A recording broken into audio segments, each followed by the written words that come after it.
Brother Stokey, such a blessing and privilege to have you here with us today, man. Thank you for having me. It's an honor. Yeah, we're here in the heartbeat of Baltimore, West Baltimore. A lot of good things happen in this area. My neighborhood. Yeah. Tell us about that. No, I grew up here. Matter of fact, this was my elementary school before they did the renovations. I mean, the second renovations. John Eager Howard. John Eager Howard, school Wow. number 61. I remember playing on these playgrounds and running these hallways, playing sick, just to get to the bathroom, to cut up. Yeah. So this is definitely home. Yeah, home for me too. I lived a couple of the streets over, Brookfield, for a couple of years, and I'm a West Baltimore kid, Edmondson Village. And you the new Reservoir Hill tenant. I'm the old one. I mean, before they did the modifications and remodeling of some of the neighborhoods like Callow, Brookfield, it was always a great place to live. This was probably the only community I think in Baltimore that they named a city inside of a city, because we had so many resources available here. We had supermarkets, we had barbershops, all in walking distance. We had a church, a dentist, I mean, everything you could think of. Probably the only thing you probably would have to leave the neighborhood for probably was, I don't know, I mean, to buy some shoes, but we never be so close. We had something called Designer City. We had every resource I can think of that was imagined. We had pool rooms. I mean, we had arcade games. I mean, it was like you never want to leave the neighborhood. And what transitioned that? I think 1994, Kirk Smoke had a better idea. Okay. And they tore the stores down. They were supposed to come back with a strip mall, and somebody dropped the ball. Okay. Or maybe it was the fake out, saying we're going to break this down and fix it up, supposedly, and never happened. And it turned into a big dog park, I guess, and then they had a farm in the middle of the neighborhood that certain people use. But for the most part, they tore down a lot of history, and a lot of stores closed down and relocated. Slow walking that gentrification in. Yes, and nothing ever came back, And to your point, they slow walked it because this is a historical neighborhood. I mean, look about the brownstones that's on Norrington and on Park Avenue, and even some parts of Whitelock. A lot of people have seen the value in that. And when we destroyed our neighborhood, even people like myself contributed to that downfall. They saw opportunity in that, And then when you talk about Section 8 and NBQ vouchers, moving people to Woodlawn or Howard County, that looked promising to some people, who grew up around here. And then when they realized what they was giving up, it was too late to come back. Too late. Because now the house you lived in that was for $13,000, now it's $300,000.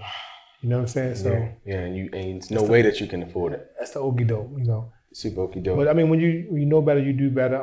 I'm just still proud. We still own our house, so that's a good thing. And stayed in the family. And every year I come back and do a 3-day event, festival up the street for 3 whole days to bring people back around here to celebrate the history that Whitelock has given, and there's so many different memories, so I thought 3 days was perfect. You do 1 day, people can't make it. You do 3 days, everybody can make it. So I always look forward to it. That's like almost like a homecoming anniversary type thing for me, And kids who wasn't even born, but they come out and they play and then they engage and they enjoy themselves. So to me, that's the least I can do. 100%. So I always look forward to that. And so tell us about your experience as a young man in school and any extracurricular activities or things that you were doing in or out of school, after school, rec centers, anything? I mean, school was a safe haven. School was a place where you went not only to learn, but compete.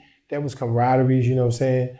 There were favorite teachers. There were, teachers' pets. They were right 300 times. Who was your favorite teacher, Stokey? Honestly, her name was Miss Shirley Smith. You'll never forget your favorite teacher name. I'll never forget Shirley Smith. I had a lot. I mean, but Miss Shirley Smith was one of the ones who reminded me of a mom and a teacher. And it wasn't nothing to get disciplined back then by your teacher, And she'll call your mother and tell you she did it. 100%. And your mother will ask, can she do it again? You know what I'm saying? And she made sure that I stayed on track. I would love to reach back and see how Miss Smith is doing, through years and years of disconnects. I don't even know how to find her. But hopefully, one day I'll run into her and tell her thank her for what she did for me. As I grew up, I realized that some people plant seeds in your life and they may not grow right away, but eventually you'll see the results, of those fruits when you get older. 100%. And I can see the values that she instilled in me now, about being a leader, not being a follower, always do things right so you don't gotta do it twice. So she definitely was a good teacher and a good example for us who didn't really have strong mothers or even family figures in the household. She was one of those people that was gonna pick up the slack. And it's amazing because, there's written somewhere that one man planted the seed, one man watered, but God provides the increase. Right. And so this increase is overflowing in your life right now. We're very proud of you and what you're doing in the city and your movement And, we're thankful for the energy that you bring and the love that you bring. You're a passionate man and you're a smart guy. And, tell us about why you're involved in the work that you're doing. I mean, honestly, we spoke about this neighborhood. You got good and bad and everything. And sure. So a lot of opportunities, scarce resources that came about in the late 70s, early 80s, I was affected by that. My mom started using drugs. My father wasn't in my life. So I took shortcuts, and then I became addicted to it. Not using drugs, but selling drugs. So I played a part in, bringing my community down, And everyone always wanted to say, well, somebody else would have did it, but I did it, And I feel like not just seeking atonement and forgiveness through a higher power, but you got to make amends. If I can come back home and make amends to the same community that I helped destroy, that puts me at peace, Yeah. And so one of the reasons why I'm always connected to the people of Baltimore, not just my community, I mean communities abroad, because I understand most of the dysfunctions they go through. I grew up like most of these kids grow up today. And if you know how it works, then you probably can fix it. If you don't know how it works, you can't fix it. So part of my heart wants me to be that person to follow his purpose. And my purpose is always to give back, no matter where the need is. And like Flint, Michigan, when they had a water crisis, I understood exactly what that looked like. So I didn't need no one to tell me that that's not my neighborhood, but it was a need. I went and did my best to address it. Same thing with the hurricanes in Houston. We went down there to provide a service. So sometimes you got to look at your passion and say, you know what? Do your purpose supersede that? And if it does, follow your purpose, because sometimes it may not be instant, but it's fulfilling, And for me, helping people, sacrificing money, jobs, opportunities, is all worth it. Like right now, what I'm doing, I'm losing financial opportunities, but I sleep good at night because I think something greater awaits me, and to be able to come from this community and be able to rise above all the friction and all the negativity that I was a part of, and be able to help people understand what I'm about and why I'm here. To me, that's I love what you're saying. That's the best, because like you got some people like when they go to prison, which I did, and they come home and they get themselves together, they think they paid their debt. Well, my debt will never be paid, because some of the lives I helped destroy are no longer here. Their seeds are. So now you got to make it right by those individuals. And then hopefully you can, transition from being the person you want to be to the person you are, so people can see what they shouldn't be and learn from my mistakes, because my mistakes to those guys are free. But we need people who are willing to make that sacrifice, admit when they're wrong, and help people wherever there's a need. And Baltimore is lacking that. We got scarce resources all over in the city, including neighborhoods like this. This used to be a hub in a place where, as though, it was togetherness. What I'm saying? It was, like I said earlier, it was camaraderie. It was basketball tournaments, flag football. None of those things exist. And when you ask what's missing, I can give you a laundry list. But right now, what I'm doing in my individual and my official capacity is partnering with guys like Mr. Uncle T, who has the Challenge to Change program in East Baltimore. I'm a phenomenal human being, for one. For two, someone who I know care, if not more, about the kids than I do. So I can't go wrong by bringing guys like him into my life, and hopefully putting his program on steroids so it can only saturate the entire city and give those resources to kids who don't know they exist. Exactly. And right now I'm in the process, I tell people all the time, fighting for what I believe in. It's not going to be, popular to those who are disbelievers, right? Because they always say you can't be a player unless you got a hater, right? You can't do that. So for me, what God got for me is for me. That's number one. Number 100%. Two, my purpose is to give my best, do my all, make my mind proud, but more importantly, make myself proud. And your passion is evident. And I think what you're saying is so important. Here in this community and abroad in the city, young people need outlets, and all of us have to stick together, collaborate. Programs need to do more collaboration and not be so isolated and come together. LTYC, we're arts education nonprofit. We want equitable access for the arts for young people ages 3 to 18. What's your thoughts about that in the city of Baltimore? If that program, which I know is premium, is allowed to exist in most, if not all, the neighborhoods in the city, you'll see probably 2 homicides. And that would be from people who do it by mistake. Because we need programs like that to help these kids excel and also give them something that is worthy of investments. What happens is when these vocational training courses and these programs like the one that you just mentioned are not allowed, you don't give a kid opportunity to prosper and grow and succeed.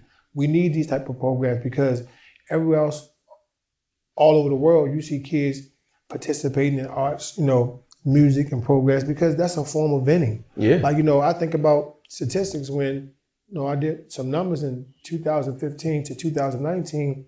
1,525 people lost their life in Baltimore streets, right?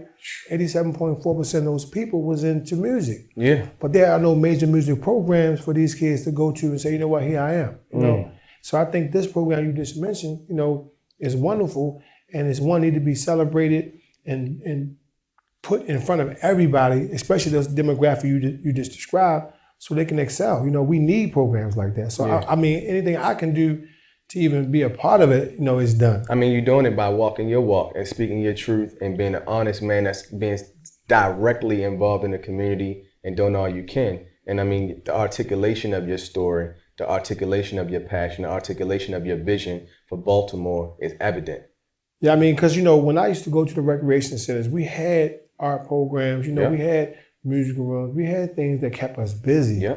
And now we expect Bentlow, that's where I used to play ball, Bentlow, rec center. Yeah, we expect these kids to pick up an iPhone and get lost. Well, that's the problem. I mean, I understand artificial intelligence has found a way to teach us, but we can't preach a lot of values in life through a cell phone, right? Yeah, although they can use Google to go to China, right? But you got to first know what China is, and Google probably won't teach you that. It will show you exactly where it exists. And I'm saying, for me, being from Baltimore, looking at how, we have been a forgotten city, and I mean, some of that has to be brought on the leaders of Baltimore. You think about the crisis we're in now. It didn't happen overnight. There are scarce resources. Yeah. Me and my friend was talking about poverty this morning and how education aligns itself with poverty. But watch this, Stokey. So you said something that's real poignant. Can I ask you a question? So Sure. Watch this. So we're talking about Baltimore. We're talking about this, the city. We're in a school that used to be a school where you went. And so, the numbers depict that in the last 3 years, bullying is up 50% in schools in Baltimore City, while the enrollment is down 7%, right? And Baltimore is the third highest funded school district in the nation. It's crazy because you say that, and also in the state is the last in the state in terms of graduation. So Baltimore City schools is 24% graduation rate, and you got Carroll County at 95%. Interesting. So it's a missing component, right? So you say, well, if they got technology, they are succeeding, and they're able to compete at a higher level, why not the school that's provided the most resources? What's happening there? Yeah. Well, there's a major disconnect, because if you look at the missing pieces to Baltimore City public school system, first of all, we need more teachers who understand exactly what they're dealing with, right? And give them more money, for one. Two, I think teachers should get more money, but also adequately equip them with the technology and the resources to teach these kids at a higher level. We have to find a way to create 21st century school systems like this. This is a beautiful institution. Don't look like the old John Egan Howard. I told her, I said, man, this has been revamped and remodeled 2 times since I was a kid.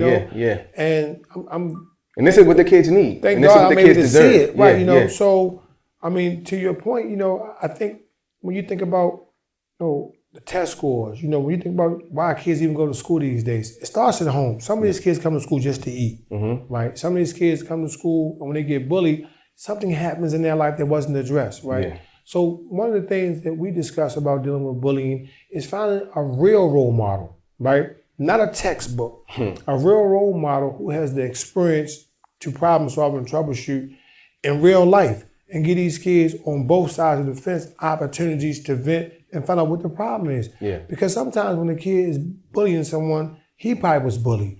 Something happened to that individual, and he normalized that practice to a point where, as though if it happened in his community, and you're vulnerable and weak because of your hair, your clothes, or lack of resources, they pick on you, then it becomes normalized. So we need more young men who can identify, with this problem, and who can give these kids an opportunity to become better. Because right now, we want to create an even platform for kids to come to school, learn, and not be bullied or not be afraid to be who they are, And that's why a lot of kids don't talk, because they know if they talk, they're going to be laughed at, and people are going to pick on them, and that's a self-esteem issue, I had self-esteem. I remember my mother was getting high. And if I got suspended, I couldn't bring her with me back to school because her hands were so big.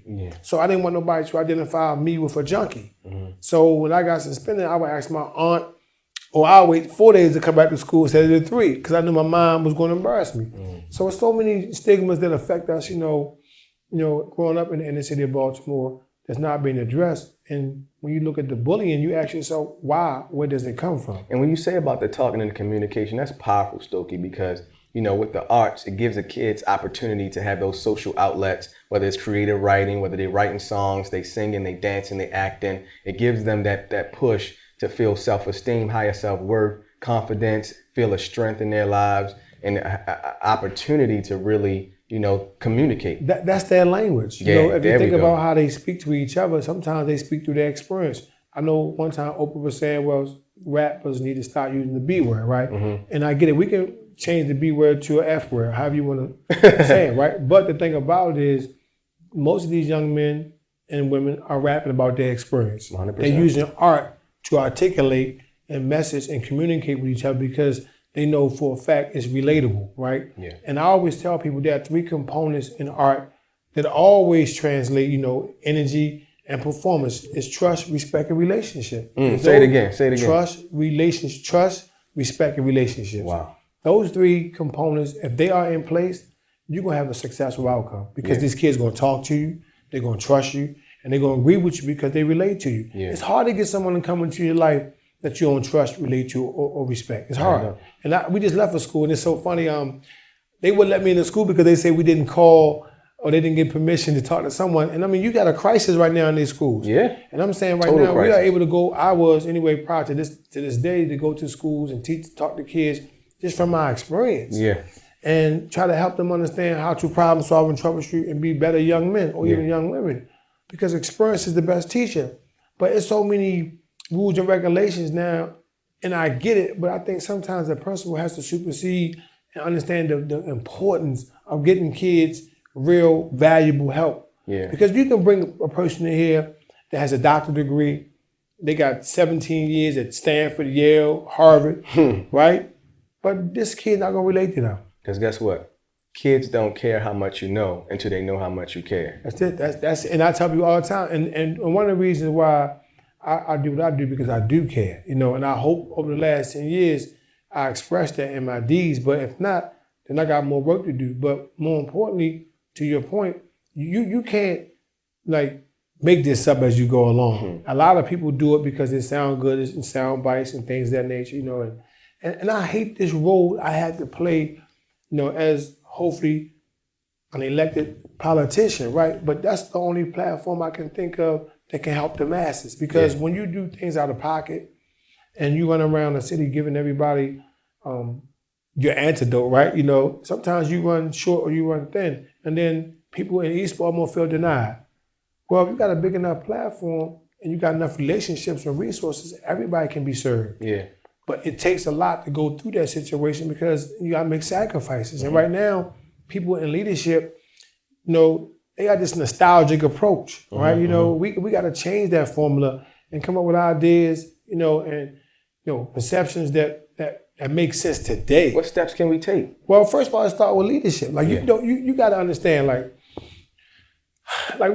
Miss Murray ain't gonna be on the porch with our robe on telling you, get your butt in the house. Yeah. Because grandma now 35, right? Grandma ain't 62 no more. Grandma 35, right? And it's sad, but grandma 35 and she got her grandson too, right? Her daughter's 17, so I can understand how that makes sense. But I think the first thing we gotta do, is understand that we gotta first start loving each other more. I love what you said. Because a lot of these kids hasn't been taught to love because, as you said earlier, they wasn't even given love. And maybe it's because the parent is absent or trauma that have inflicted this neighborhood or this community or this household. All those things are real, So one thing I like to do is start by giving these kids, first of all, resources like this one. Yeah. You talk about this program and how inspirational it would be for a child to see his own work come to fruition. There we go. You start to say, I manufacture and produce this song or this painting or this skill set, and they got something to be proud of. Because if you don't start with the children, it's okay, you got those at risk and those risking everything. Mm-hmm, mm-hmm. But I think when you invest in a child, you have a longer chance, for success. I like what you're saying. Then you dealing with somebody that's 50, you say, man, change, right? He been that way for 49 years, right? Yeah. So I think, man, with good people like yourself, this program, I think that once we acclimate everybody and get everybody, on the same playing field, and they start to see some success, and people start to, realizing that it can be a contagious feeling and not alienate y'all because y'all successful and their program not. That's the disconnect. Baltimore has a way of getting in its own way sometimes. Say it again. I mean, because okay, his program working. I'm gonna call him, ask him what can I do to make my program work. Partner with him or something, because I believe in following winners all the time. One of the reasons why I stayed in Baltimore, it was heartfelt and it was a very difficult decision because, this is the first time in my life, and I can be honest with you. Please do. That I'm healthy, successful, and happy. Yeah. Those three things, this is the first time in my life I can honestly say I'm happy, successful, and healthy. I've always been healthy, but never was probably happy and then successful. And I know you're healthy because we just talked about how clean you eat. Right, what I'm saying? Yeah, good, yeah. So, but I'm saying moving around the music world, being successful, managing a few successful artists and a few local kids in Baltimore that got a promising future. And then, I go to my son's school one day and when you're on time out, you can't continue to do this, so you can't go to LA with me because I had made the decision to move to LA to further my music business. And, I got good friends like Jay-Z who welcomed me to move to LA and Jay Browns of the world, and they was telling me, man, come. So when I told them, man, listen, man, Baltimore dying. I said, man, that still affect me if I come. What you think? How can I? He said, man, listen, we're going to be here. Wow. Fix Baltimore. Yeah. So he always say you can leave Baltimore, and be miserable, or you can leave Baltimore and be happy. Yeah. So I said, leave? You mean like, man, go back and lead your city, man. You can do it. We're going to be behind you. There we go. And I talked to a few people who I respect, and I asked them what they think I should do, and they said, man, we're behind you. Yeah. And I threw my name in the hat. But I didn't throw it in the hat just because I wanted to be a politician. I wanted to be a change agent. I wanted these same kids to see me today to know that they can be me and more importantly, be better than me. Yeah. Because people don't be hopeful that they can change once they get a record. Once somebody won't hire them, they throw the towel in and normalize the criminal lifestyle. There's no opportunities. And that's what we're talking about. But sometimes you gotta make some. That's what I took the words right in my mouth. You gotta create them opportunities. So for me, it was about relationships. I created some of the best relationships I think, from normal people. Yourself. You think about having someone who, when you think about somebody's name, the first thing you think about is their character. Yeah. Think about it. If I say Jordan, first you think about basketball. Yeah. Michael Jackson, music. Right. Right, you know what I'm saying? Yeah, Serena Williams, tennis. Right. But I don't know if she a good person. No, we don't. Right? Know. I don't know if Michael Jordan a good dad. I don't know. I know he a good basketball player. But when you say certain people's name without accolades or entertainment or success, their character speaks for them, right? There we go. And I always wanted to be an individual that my character spoke for me. We all make mistakes. We fallible. We're gonna do that. But the fact of the matter is, you get back up, you make it right, you forgive yourself, you apologize when you're wrong. And you try to have a circle of good people. Oprah said it best. You got to find people who want you to be your best. Yeah. You know what I'm saying? And then you do your best. And then when you got a circle of people like that, sometimes success might not happen overnight, but it's in the making. Yeah. You know? And it's a journey. And watch this. When you out in the community, and I'm gonna switch your gear for a second. When you out in the community, you in the whip, you driving, you in the car. Right. What you listening to right now? Me, it depends.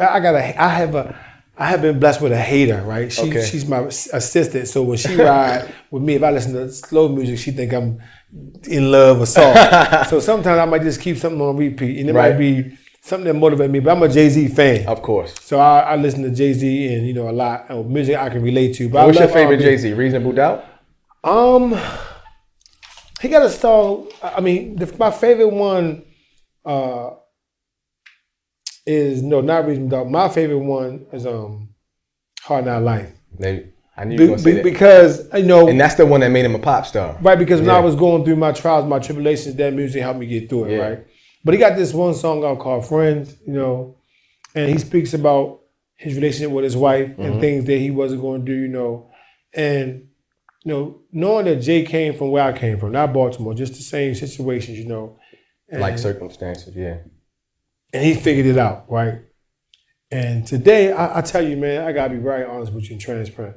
I struggle every morning about finishing a task because, I'm giving up so much. Yeah. But God, God is funny, right? God tell jokes. Yes, he God does. tell you a joke. Yes, he does. Because God will put a funny person in your life. Yeah. to make you remember what your purpose is. So, you know, this whole political spectrum, you know, and going against the establishment is not a popular thing. So, and a lot of people, man, even our own kind, they don't like change. And I stay the same, it makes me look like, you know what I'm saying? Like that, oh, he got a job, or well, you should have got, but why you don't be like, but the thing about it is, it's for the better good. So certain news media, not all of them, they won't lay the bricks side by side, because they do, you know, someone will get exposed. Yeah. Now, I'm first to tell you, I got metaphors and parables all day long. I believe in letting painters paint. If you call me and say, Stoke, my car break down, I'm like, you need a ride? Yeah. I give you a ride, you need Uber? But like, nah, we're gonna go to the hood. But that ain't what I do. I put the muffler with a oil go at. You know what I'm saying? That ain't what I do. If your leg hurt, or you get a stomach ache, or your hair hurt, you shouldn't call me. Yeah. Everybody stay in their lane. I'm not a doctor, right? You know, you should say, I'm gonna call my doctor, right? But if it got anything to do with the inner city of Baltimore, I'm gonna raise my hand. Yeah. Because not only do I know it, I lived it. And I feel like the problem we have right now is that of the inner city, problematic inner city youth who have been misguided, ignored, and denied opportunities to really grow and prosper. And I used to be one of those kids, but I figured it out. So now, what would you say? What would you say is the, you know, as we close now, what would you say is the last thing that we should be, or the most important rather thing that we should be instrumental in for our kids' lives as it relates to education, arts, schools? What would you say is the main crux of that? I would be disingenuous if I didn't tell you that funding our schools and our art programs shouldn't be a major priority. I think, you know, making sure that these programs excel, succeed at a higher level, implement any type of policy or mandate that makes sure that it's a must that these kids have arts, music, and a decent education, you know, to be able to succeed and compete, you know, in a world where you are at a disadvantage if you don't have those tools. Yeah. So what I would say more than anything else, that people from all walks of life need to support these programs. Yeah. Because if you support these programs, you're telling me what you believe in. There we go. And you showing me what you're investing in by putting your time and your resources behind it. So I just would say, more importantly, the first thing that we need to do in this culture is make sure programs, you know, like the one that you represent, is put on, you know, a platform where everybody can be a part of it. Yeah. You know, my man. And myself included. My man. I appreciate your time today. Appreciate you having me, my guy. Yes. Thank God you, man. Bless, man. Sure. Do you sing in public or in the shower? Public. Do you like to paint, or would you rather paint or sculpt? Paint. What's your favorite food? Salmon. What's your favorite color? Black. My man. Sing your best rendition of Mary Had a Little Lamb. Mary had a little, I don't know. Mary had a little lamb. I don't know the rest. My man.